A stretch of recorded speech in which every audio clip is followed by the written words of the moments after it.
If you've ever planned an event, you know the feeling, right? That final stretch where everything seems like it's locked in, and then suddenly, it's not. One tiny change, and the whole thing can spiral into a tailspin. But what if all that last-minute chaos isn't something we just have to put up with? What if it's actually a design problem we can solve? Let's dive in and figure out how to master it. Okay, so picture this. Your event is just a couple of days away. The venue's booked, all your suppliers are confirmed, the schedule is rock solid. You're finally in the home stretch. You're about to take that first deep breath in weeks. And of course, that's exactly when the phone rings. Ah, a true classic. Hey, can we add another 20 people? Or maybe they need to shift to the entire seating layout for a new VIP. On the surface, it sounds like a simple request, but we all know that sinking feeling in the pit of our stomach. This one little thing is about to kick off a massive chain reaction of frantic calls and crossed wires. So why? Why does this always happen? It's a really good question. I think our first instinct is to blame slow suppliers, or maybe just bad luck. But the real problem, it's almost always hiding somewhere else entirely. It's not really about the change itself, because let's be honest, changes are just part of the job. I mean, events are living, breathing things, aren't they? They change and evolve right up to the very last minute. Just look at this list. RSVPs go up and down, clients get a sudden burst of inspiration, the weather forecast turns on you. You get the idea. So change isn't the exception, it's pretty much the rule. And if we know change is inevitable, our reaction to it can't be chaos. We have to have a system that's built for it. And that brings us to the real heart of the problem. Our first instinct is to think, my suppliers just aren't moving fast enough. So we push them, we pressure them to be quicker, to adapt on the fly. But what if we're putting all our energy into the wrong thing? Just let that sink in for a second. All that pressure we put on ourselves, on our teams, on our partners to just go faster, it's often totally misdirected. It doesn't actually solve the underlying issue, because the problem isn't about speed.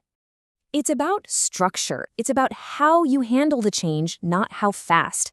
The chaos isn't born from the change itself. It's born from not having a clear, solid structure to manage it. Think about it. With a great structure, you can handle almost anything. But without one, even the smallest change can feel like the whole world is caving in. So let's take a look at how this breakdown actually happens in the real world. When we're under pressure, our normal ways of communicating just kind of crumble. We do what's easiest in that one moment, and that creates this huge bottleneck where critical information just gets lost in the shuffle. Does this look familiar to you? Because it sure does to me. An update gets dropped in a WhatsApp group, then you call the caterer separately, you reply to an old email thread for someone else, and you verbally tell the AV tech as you're running by. Everyone gets a little piece of the puzzle, but almost no one gets the whole final picture. We end up creating our own storm of scattered information. You know, there's actually a perfect name for this problem: information fragmentation. It's that horrible situation where some people have version 3 of the plan, a couple others have version 4, and one poor soul is still working off an email from last Tuesday. And this isn't a failure of people, it's a complete failure of process. And the costs of this fragmentation? They are very, very real. The caterer brings food for 50 people when you suddenly needed 75. The decor team sets up the wrong layout, which means huge delays while they have to reshuffle everything.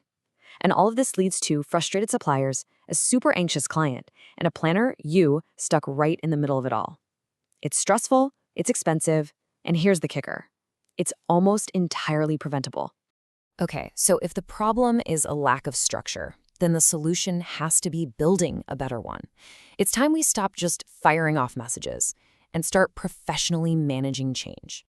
This comparison really says it all, doesn't it? On the left, that's the default, chaotic way. Scattered, unconfirmed messages that just create more confusion. And on the right, you have a professional system, centralized, acknowledged updates that create crystal clarity for everybody involved. It's truly night and day. So how do we actually build this system? Well, here are 5 key pillars. First, you need a single central place for all updates, no exceptions. Second, when a new version goes up, the old one is automatically archived. Poof, gone. No more confusion. Third, you notify only the people who are actually affected by the change. Fourth, you clearly highlight what changed so they don't have to play detective. And finally, number 5, you track that they've actually seen and acknowledged the update. When you start using a system like this, something pretty amazing happens. The whole dynamic just shifts. Look, the pressure is still there, it always will be, But now you're channeling it into a professional, controlled process instead of just panicked, chaotic communication. And just look at the payoff. All of a sudden, changes feel manageable, not overwhelming. Your suppliers can actually respond faster because the information they're getting is clear and reliable. Misunderstandings basically disappear. Your client sees a calm, competent planner who is in total control, and the event day itself, it just runs smoothly. This right here is the key mindset shift. You stop fighting this inevitable tide of changes, and instead, you focus on building a lighthouse to navigate through them. If you control the information, you control the chaos. It's as simple as that. So, I'll leave you with this final thought. Take a hard look at your own workflow. Are you constantly in reaction mode, just putting out fires that were started by scattered information? Or have you built a system that anticipates and actually designs for change? Because that, right there, is the difference between just surviving event day and truly mastering it.